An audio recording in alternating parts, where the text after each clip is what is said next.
Have you ever booked a vacation hoping to save your relationship? That was me, staring at the faded wooden sign for Maple Hollow Cabin, a place so deep in the woods, it felt like it was trying to hide. Jess leaned over the trunk of the car, her eyes scanning the cabin. "Looks cozy," she said, and I could hear the doubt in her voice. I didn't blame her. The cabin was barely standing, with ivy creeping up its walls like it had a mind of its own. The windows were fogged, the roof slanted, and there was a faint, musty smell in the air that hit us as soon as we stepped out of the car. "This was the best reviewed spot online," I said, trying to sound enthusiastic. "Secluded, peaceful, perfect for a fresh start." She shrugged and walked past me, dragging her suitcase along the gravel path. The door creaked open like it hadn't been touched in years. Inside, the air was thick, and the shadows stretched across the wooden floors as if they were reaching for something or someone. Jess glanced around. "Is it just me, or is it colder in here?" I felt it too, a chill that seemed to come from within the walls. I brushed it off. "Probably just needs some heating up,"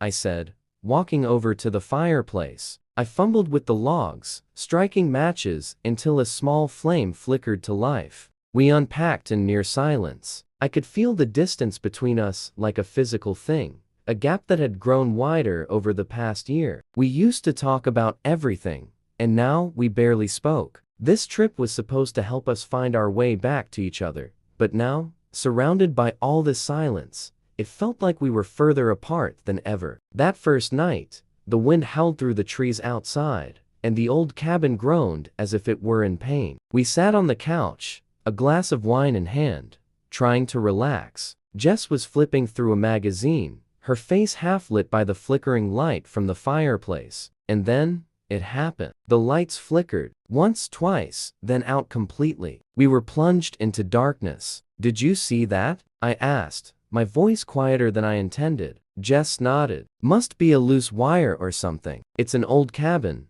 I reached for my phone to use as a flashlight, but it was dead. "Great," I muttered. Jess grabbed her phone, but the screen wouldn't turn on. "What the hell?" "It was fully charged this morning."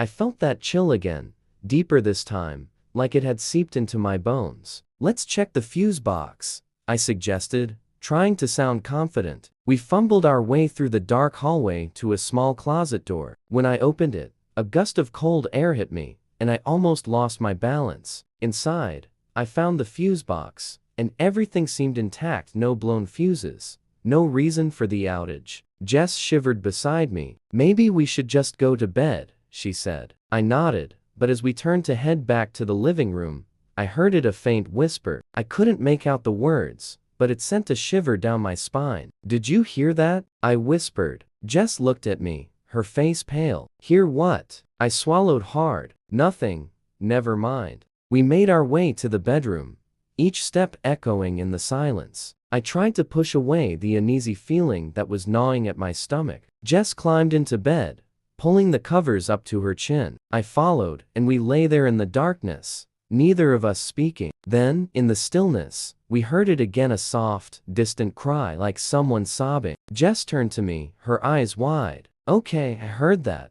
We sat up, listening. The crying grew louder, more desperate, and it seemed to be coming from inside the cabin. I reached for the flashlight I'd brought along, turned it on, and the beam cut through the darkness, sweeping across the room. "What do you think it is?" Jess whispered. I shook my head. "I don't know, but we should check it out." We followed the sound down the hallway, past the kitchen, to a small door I hadn't noticed before. The sobbing was clearer now, almost like it was right on the other side. I reached for the handle, and Jess grabbed my arm. "Wait, are you sure we should open that?" I hesitated, my hand hovering over the cold brass knob. "If we don't, we'll never know." With a deep breath, I turned the handle and slowly pushed the door open. Inside, it was pitch black, but the crying stopped abruptly. I shined the flashlight into the room, a small, dusty space with a single rocking chair in the corner. And sitting in that chair was a figure, a woman, her head bent forward, hair hanging over her face. I felt my heart stop. Who are you?" I stammered. The woman slowly lifted her head, and her eyes locked onto mine. They were hollow, filled with sadness, and something else. Something like fear. She opened her mouth to speak, but no words came out, just a soft sigh that seemed to carry the weight of 100 years. Jess grabbed my hand. "Let's go, please," she whispered. But I couldn't move. I was rooted to the spot, staring at the woman. And then, in a voice that sounded like it was coming from a faraway place, she finally spoke. "Help me," she whispered. Jess pulled me back, and I stumbled, dropping the flashlight. The room plunged into darkness again, and the door slammed shut with a force that sent a rush of air through the hallway. "What the hell was that?" Jess cried. "I don't know," I gasped. "But I think we need to find out what happened here." Over the next 2 days, we searched the cabin and found pieces of a story that felt like a tragedy waiting to be uncovered. A journal hidden under loose floorboards, filled with letters and sketches. A woman named Eliza, who had lived here years ago. A painter whose husband had passed away in a storm while out hunting. Unable to cope with the grief,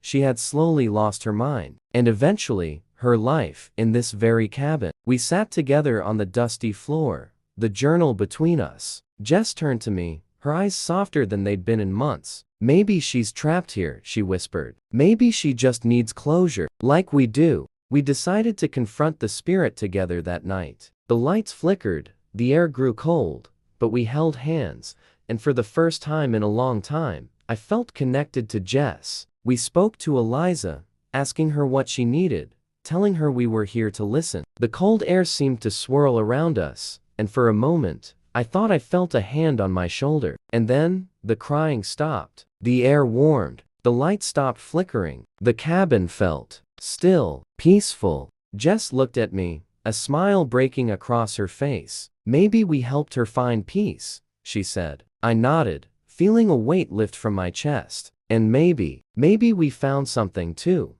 We packed up the next day, ready to leave the cabin and its ghosts behind. But as we drove away, hand in hand, I realized something. Sometimes, it takes facing someone else's tragedy to confront your own. And sometimes, what you need is a little bit of the unexpected to find your way back to what matters most. Make sure you like this video, subscribe to our channel, and share this video with your friends. Thanks for watching.